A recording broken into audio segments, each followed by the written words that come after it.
going to enter the enclosure of that particular stall, it was also to be observed that although the 3 grooms, who had caught the steed as he fled from the conflagration at Berlifitzing,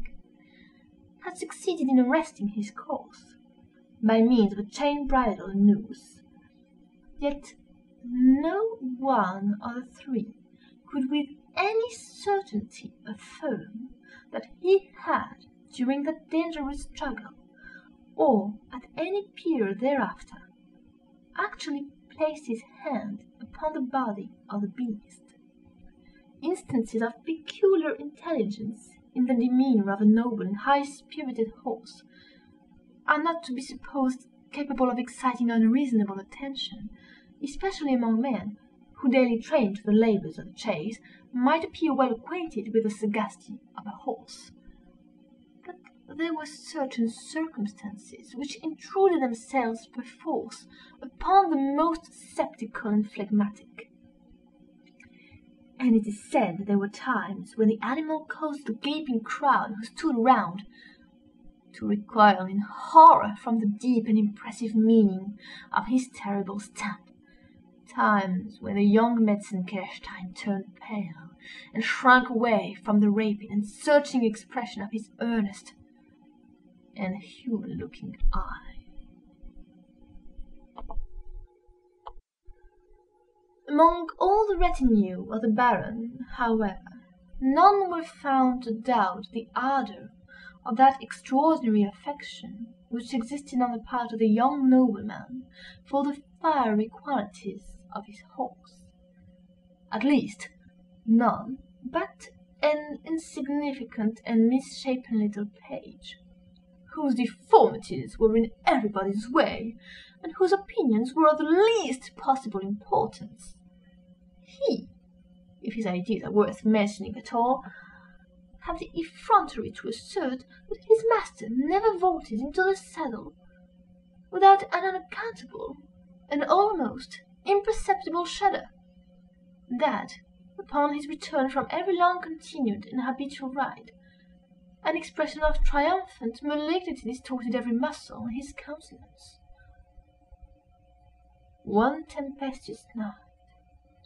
Metzengerstein, awaking from a heavy slumber, descended like a maniac from his chamber, and mounting in hot haste, bounded away into the mazes of the forest. An occurrence so common attracted no particular attention, but his return was looked for with intense anxiety on the part of his domestics, when after some hours' absence the stupendous and magnificent battlements of the Chateau Metzengerstein were discovered crackling and rocking to their very foundation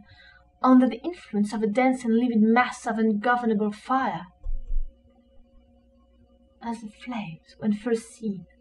had already made so terrible a progress that all efforts to save any portion of the building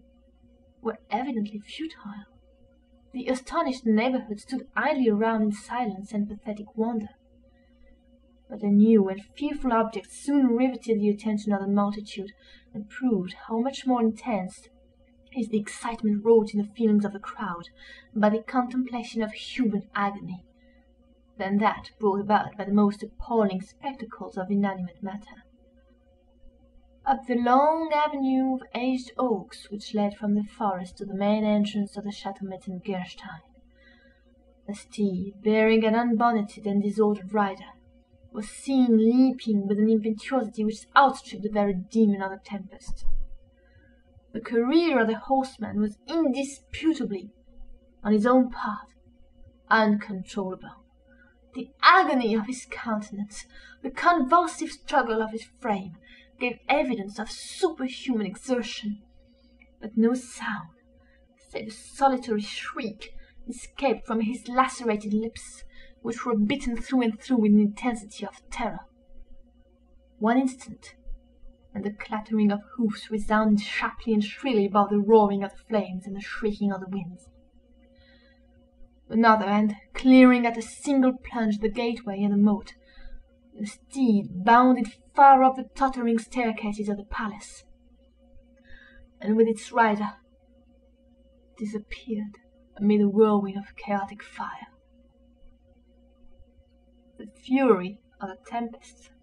immediately died away, and a dead calm suddenly succeeded. The white flame still enveloped the building like a shroud, and streaming far away into the quiet atmosphere, shot forth a glare of preternatural light, while a cloud of smoke settled heavily over the battlements in the distinct colossal figure of the horse. End of Metzengerstein. Recording by Maria Tafidis.